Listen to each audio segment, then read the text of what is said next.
Shalom, shalom, selamat pagi masyarakat iman yang dikasihi oleh Tuhan. Kita hari ini akan mengarungi kehidupan lautan, samudra, tantangan, pergumulan kita. Dan kita percaya di tengah-tengah lautan kita ada nahkoda agung kita, yaitu Tuhan Yesus, yang akan melindungi, yang akan menjagai, yang akan mengarahkan dan membawa kita ke pelabuhan yang tenang. Mari bersama-sama kita pujikan Kidung Jemaat 440, Kidung Jemaat 40 bait pertama dan yang kedua di badai topan dunia. Kidung Jemaat 440 bait pertama dan yang kedua di badai topan dunia.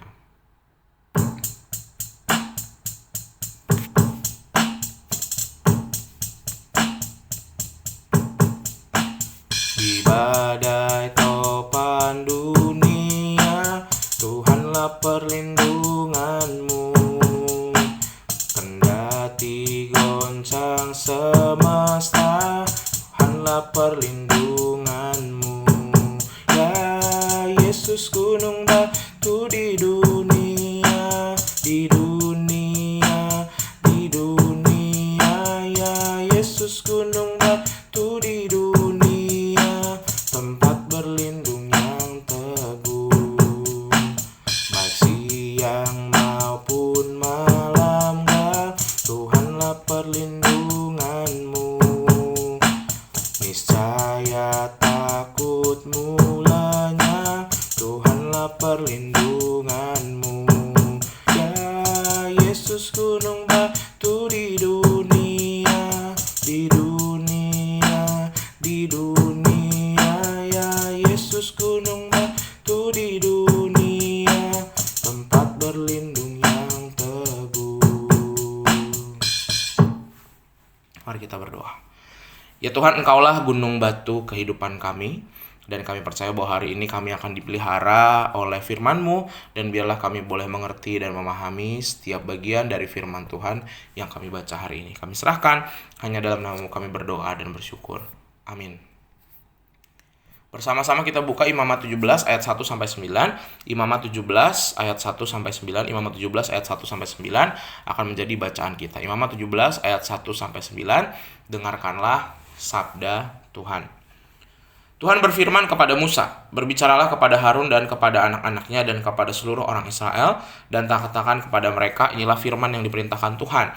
Setiap orang dari kaum Israel yang menyembelih lembu atau domba atau kambing di dalam perkemahan atau di luarnya, tetapi tidak membawanya ke pintu kemah pertemuan untuk dipersembahkan sebagai persembahan kepada Tuhan di depan kemah suci Tuhan, hal itu harus dihitungkan kepada orang itu sebagai hutang darah, karena ia telah menumpahkan darah, dan orang itu haruslah dilenyapkan dari tengah-tengah bangsanya." Maksudnya, supaya orang Israel membawa korban sembelihan mereka yang biasa dipersembahkan mereka di padang kepada Tuhan di pintu kemah pertemuan dengan menyerahkan kepada imam untuk dipersembahkan kepada Tuhan sebagai korban keselamatan. Imam harus menyiramkan darahnya pada mezbah Tuhan di depan pintu kemah pertemuan dan membakar lemaknya menjadi bau yang menyenangkan bagi Tuhan.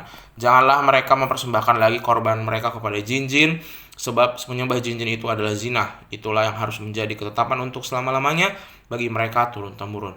Dan haruslah kau katakan kepada mereka, setiap orang dari kaum Israel atau dari orang asing yang tinggal di tengah-tengah mereka yang mempersembahkan korban bakaran atau korban sembelihan, tetapi tidak membawanya ke pintu kemah pertemuan supaya dipersembahkan kepada Tuhan, maka orang itu haruslah dilenyapkan dari antara orang-orang sebangsanya.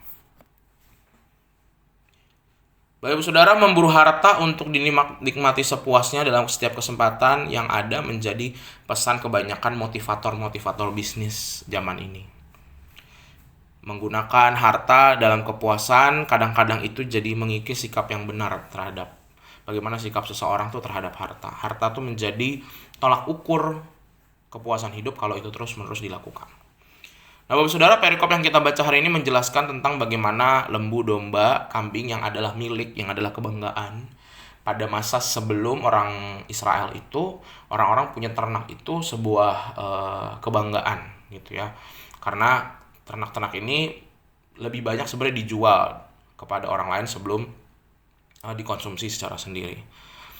Nah, tetapi setelah masuknya umat ke dalam kepercayaan kepada Elohim, kepada Yahweh, itu berubah. Yang tadinya cuma diperjualbelikan, diternak dan dikonsumsi pribadi atau dijual dagingnya, kini diminta dikorbankan. Ya kan, ini kan sebenarnya kebiasaan berkorban ini hal yang nggak umum pada masa itu. Dikorbankan kan berarti nggak dijual, enggak, dapat duit enggak, dikasih ke bait Allah nggak dapat duit ya, nggak dimakan juga. Jadi ibaratnya rugi mengorbankan barang yang bisa dia dapat keuntungan. Jadi harta yang harusnya bisa dikumpulkan tapi malah dikorbankan. Dia nggak dapat uang sepeser pun, dia nggak bisa nikmati sedikit pun, sehingga ketika itu dilakukan, memberi pengorbanan itu adalah bagian dari hal yang khusus kepada orang-orang yang menyembah kepada Tuhan. Berarti mengorbankan apa yang paling dia sayang. Apa yang paling berharga buat dia itu yang dikorbankan. Jadi konsekuensinya adalah itu. Dan dalam bacaan kita kali ini ada tambahan bahwa tujuan persembahan selain korban kepada Allah sebenarnya juga dianggap menghapus hutang darah kepada Allah. Ada hutang darah ya. Hutang darah ini terjadi apalagi pada masa itu ketika orang-orang Israel tidak fokus menyembah Tuhan. Mereka menyembah ilah-ilah lain sehingga ataupun juga mereka menumpahkan darah berperang di luar perintah Tuhan. Nah, itu juga hutang darah jadinya. Jadi ada banyak hal yang dilakukan umat yang kaitannya sama nyawa dan juga kaitannya sama berhala gitu. Nah, itu yang jadi dia harus mengapresiasi pengorbanan. Sikap yang benar adalah ini dilakukan sebenarnya juga untuk melatih orang Israel untuk memisahkan diri dari harta. Harta boleh dikumpulin, tapi hati kita tuh harus terpisah. Karena kalau hati kita ada di harta kita habis, hati kita juga habis. Nah, Bapak Saudara, hari ini kita mau belajar apakah dalam hidup ini hati dan harta kita itu nempel. Kalau hati sama harta nempel, waduh susah. Satu, kita menduakan Tuhan. Satu, kalau kita kehilangan, kita stres dan depresi. Jadi hari ini kita mau belajar hati kita jangan di harta, hati kita di Tuhan. Kalau Tuhan nanti yang ngasih harta, ngasih berkat, itu urusan Tuhan. Tapi hati kita nempel harus sama Tuhan. Supaya kalau kita kehilangan, kalau kita berkelimpahan, kita tidak lupa Tuhan. Kita tidak marah-marah, kita tidak sedih, tidak kecewa. Karena hati kita tidak nempel pada harta. Tapi hati kita nempel kepada Tuhan. Semoga hari ini hati kita nempelnya sama Tuhan, dikuasai Tuhan, bukan sebaliknya dikuasai harta. Kadang harta harus kita korbankan supaya kita sadar bahwa itu semuanya titipan dari Tuhan.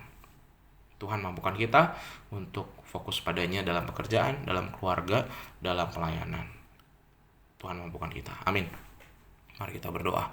Tuhan, terima kasih melalui firman-Mu hari ini kami belajar tentang bagaimana hati kami harus terpisah dari yang namanya harta. Ajarkan kami untuk fokus sama Tuhan dan ajarkan kami untuk punya hati yang berpaut sama Tuhan. Sehingga ketika kami kehilangan, ketika kami kelimpahan tidak jadi masalah. Kami serahkan hanya dalam nama kami berdoa dan bersyukur. Amin. Selamat pagi, Tuhan Yesus memberkati, tetap bersemangat.